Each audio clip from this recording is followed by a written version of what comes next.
It's been about 3 weeks since we built Genesis here behind me, and I wanted to give you just a little update. It's not a huge update, just little things that I've noticed, little things that I've experienced, plus a story of a missing gecko. But before we get into the story of the gecko, let me just sort of run you through the terrarium and show you what we've been going on. In fact, I'm going to use this for a little bit, because one of the first things I want to point out is this growth going on in the substrate. I'm not exactly sure what this is. I think it might be some sort of like mycelium or something weird going on.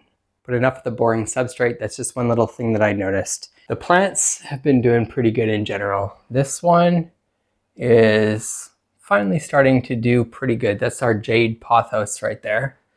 There's a little one right in between here. It's that little tiny leaf that's sticking out in between there. And I had removed that and been kind of moving plants around to different places because I've noticed that this whole area right in the front, it's getting like really dry. So I've got a solution for this coming up, but I wanted to point out that I've been dealing with this little issue of this spot just not getting enough mist. And I've got a solution. We're going to be doing this in a future video. I'll give you a little bit of a sneak peek, but I've made some more mister nozzles. So we're going to be adding a couple mister nozzles right up here. Let me give you a good look at this moss right here. I'm trying to focus in on that. It ain't looking great, is it?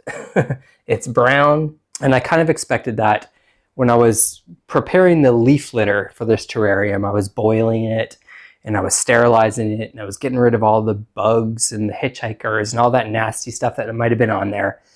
And what I tried to do was I tried to take like a bunch of moss that I collected from a forest and boil it in the water for like 5 minutes and then pull it out, wring it out, and just sort of cross my fingers and hope for the best. Unfortunately, in this case, the moss doesn't seem like it's popping back. Maybe if I left it in there for a year or so, it would pop back, but I've got an even better solution for that coming up. So pretty soon we're going to be removing all of this gross dead moss that's in here. You can see a little bit back in there too. And we're going to be replacing it with something new. And not only are we going to be replacing it with something new, but we're going to be doing a whole new exciting thing on this channel. So be sure to stay tuned for that. We've got our variegated pothos. The pothos aren't doing too amazing, to be honest with you. This one that I planted up here is, I don't know, I've trimmed a lot. You can see all the leaf litter that I've cut off of it already just because leaves have been dying. We've got one down here that's doing pretty good. This one, this little vine right here in the middle, it's doing pretty terrible, again, because it's kind of planted in that dry spot, but it does show some growth. So I've got a little bit of hope for that little pothos vine, but you know, they're doing okay. The rest of the plants, for that matter, have been doing amazing. These sensitive plants are doing great. Our Florida green, our star showpiece of the show, has been doing great. This new leaf that we've got a tiger leg tree frog kind of hanging out on is brand new. You can tell because it's the biggest. And then we've also got, as soon as this leaf popped out, we've got another leaf popping up here that we can see a gecko crawling up. I think they like to lick the stalks of this plant for some reason. Moving on to another plant though. The staghorn fern is doing pretty good. It's a favorite for some of the frogs. You can see 2 of them actually sleeping on this one. And then speaking about the frogs, let me talk for a second about the whole like cohab thing that I've got going on. So if you haven't seen the build video for this terrarium, I have got 3 neon day geckos in here. And then I've got 3 of these tiger leg tree frogs. The neon day geckos are awake during the day. The tiger leg tree frogs are awake during the night. It's been a little bit kind of weird with the feeding. I like to feed, you know, a little bit of bugs and crickets and fruit flies and stuff that I've been feeding. I like to throw those in the morning, and then about an hour after the lights go out, when these tree frogs start to emerge and start to move around, and believe it or not, they do move around quite a bit, then I usually throw like another dose of whatever feeder insect I'm feeding for that day. I've got my little culture of fruit flies going in here. The frogs are definitely getting some fruit flies because these have been haven't fed these in a couple days, and there's a bunch popping out of here. So that's my fruit fly culture. And then I need to order some of these like today or tomorrow. But I've got 250, or I had 250 little tiny crickets, less than 1/4 of an inch in there. And I've been feeding those primarily to everything. I did mention in a previous video how much more active the geckos started becoming once I started to raise the temperature in this thing. So my goal has been to maintain a temperature between 72 and 82, throughout the night and throughout the day. I've been using this chicken coop heater on top to achieve that, and it has been amazing for the geckos. They're moving around, they're more active, they're searching all over the place. Rather than just hanging out on that top little perch all the time, they're actually kind of scrounging around. You can see one going up under the leaf there to jump around and do something, and that's basically all I do. Is they climb all over these leaves and they actually explore the entire terrarium now that I've got the temperatures sort of worked out in there. Speaking of temperatures and humidity and all that stuff, we can take a look at my app. We can actually see where it's at right now. I've got the fans actually running, so it's dropping the humidity quite a bit. So I've upped my misting to 3 times a day now. I like to make sure that there's water droplets on the plants and stuff like that for the geckos to drink. And I'm still trying to find that happy balance between how much moisture this terrarium is actually getting and the drying out of the terrarium basically from the heater and from just this winter, really low humidity air that we've got going on in the actual room here. I want to point out that Swiss cheese plant. I did find some mealybugs on there. I don't know if you can see that. Right in the corner. There's some like white little specky stuff. But I've been noticing that some of them have been getting eaten and things like that. So I haven't worried too much about the mealybugs. I think that the lizards and whatever is gonna just use those as another food source. While we're talking about plants, the grasses and all that sort of stuff, everything in here is doing good. This little vine over here is doing okay. I can't tell exactly. Sometimes it looks like it's doing kind of bad to me, and then other times it looks like it's doing good, like it's got some nice new growth. And believe it or not, I saw a frog sitting on that little vine just the other day. Sometimes you forget how little these things actually weigh, and they can actually just sit right on that little, you think it would just bend and break, but I saw one sitting right up there. These 2 geckos, or look at these geckos up here hanging out, just waiting. Sometimes I feel like they are actually super curious. Like they'll come to the front of the this little stick right here when I'm messing around in the terrarium. They'll just sort of watch me. Like I can't help but think that there's something going on in their head. Like, what is this giant that's walking around that every time the door seems to open, it seems to be a good thing. We get new bugs, we get new, the things that we need to survive. But what is this? Do you ever think about that? Like, do you ever think about what the animals in your ecosystem are thinking about this big creature that just sort of wanders around the edge? And oftentimes I'll even just sort of like post up here, especially when I'm watching the frogs at night. It takes a little bit of effort to actually observe these frogs. Let me just say that. So I'll sometimes just stand here and just stare for a while. And I can't help but wonder what they could possibly think is this thing. I like to think that they, at least at this point, don't see me as a threat or a danger. At least they don't seem to. So let me take you around the back, just because I don't even get much of an opportunity to observe the back, to be honest with you. You can see our little Margravia sitting right in there.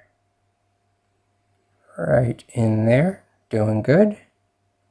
Got our little rabbit's foot fern down there. We've got our big jungle. It's a little nuts down here, and I never really see much going on down in here. The animals don't seem to interact too much down there, but I kind of am loving the fact that I've got this like just dense foliage going on back there. This Selangella right there is doing way more amazing than I thought it would. Can we get one more shot of our little gecko?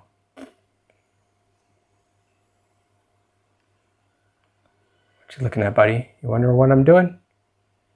I'm just filming a video, just giving a little update on your home here. Look at this guy over here, crawling up. See, that was like, they weren't even exploring any of this other stuff in the beginning. And that leads me to the story of the lost gecko in Genesis. And I'm happy to say that it's got a happy ending. I don't know if I've showed you all of them in this shot, but I've got 3 happy geckos running around in the terrarium here. But in the very beginning, when I first added those 3 geckos, I put them all in. They were all doing good for a couple days. I even watched them all eat a little bit. I watched one of them take down like an extra large cricket that I thought was way too big for it to consume. I saw one of them take a mealworm down that I thought was way too big to consume. And then all of a sudden, one of the geckos just went missing. I waited like 3 days. I would obsessively look in the terrarium and count the geckos and say, oh, there's only 2. And I could not figure out for the life of me where the other one had gone. Now this was a little bit of a repeating pattern for me because the last geckos that I had got were morning geckos. And I did the same thing. I put 3 of them into their tank. And then the next day, one of them had just completely gone missing.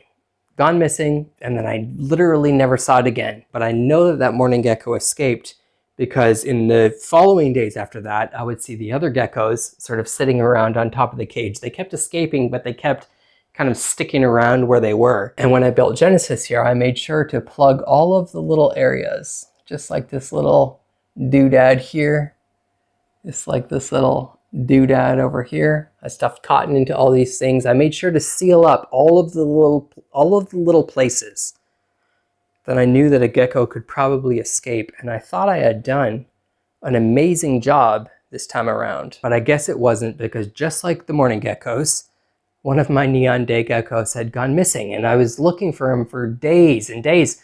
I think it was 3 or 4 days until I finally discovered something on one of the leaves in the terrarium. You can see there's a little piece of, like, it looks like skin right on that leaf right there, that piece of that staghorn fern. And to me, what that looked like was a gecko tail. So I found that tail there, and I thought what must have happened was it got so scared that it dropped its tail and just like ran off somewhere, or it got so scared that it dropped its tail and maybe one of the frogs or something ate it. So from the get-go, this has been sort of an experimental terrarium.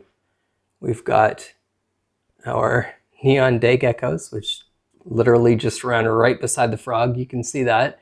They honestly don't bother each other at all. I haven't seen them interact at all. They seem to live completely fine together. The geckos are always sleeping when the frogs are up. The frogs are always awake when the geckos are sleeping. And so far, it's just been a beautiful relationship. I haven't seen any aggression issues. I haven't seen any sort of issues come up with the whole cohab thing. But nonetheless, back when I found that tail, I thought for sure maybe a frog either consumed it or scared it half to death and it dropped its tail and it went and crawled into some crevice and died or something like that. I had no idea what was going on. And I waited a few more days, and then what do you know? Out of the blue, my prodigal gecko returned. It just suddenly showed back up one day. And I think what actually happened, now that I have had time to kind of process all of it, is that is actually, it's not a drop tail, it's just like a shedding. So I think what happened is one of the geckos came in here and it ate a big meal and it decided it was time to shed, and it was in a new environment, so it decided to find a nice little hole somewhere in this terrarium to hide out. I'm super happy that I don't have to be doing this update and actually telling you that one of the geckos is missing and has never returned. The moment that I saw that 3rd gecko, I remember exactly what I was doing. I was standing right over here. I looked in, I came to this side and I looked right in, and then I just, I didn't even count. Like normally I come in here and I count everything. I'm like obsessive, like where's the guy? Every time I open the door, it's like, okay, 1, 2, 3, that type of thing. I had come to the side here and I just glanced in and I saw 1, 2, boom, 3 right on the side there. And I lit up. I was just like, yeah. I'm just so happy that everything's doing good. And since then, everything's been eating well. Like I said, I've seen the geckos eat numerous times. I catch them eating little crickets and little fruit flies and stuff all the time. The frogs are definitely a little bit harder. I haven't been able to witness one of them eating yet, even though I've stood there and I've stared and I've watched at night and I've attempted to have the patience to actually watch them eat. But what'll happen is I'll see a frog like sitting on that wood over there or something like that, and I'll see a bug sitting on that top there. And the frog will just sit on that piece of wood and stare, just kind of like this. Except they go like,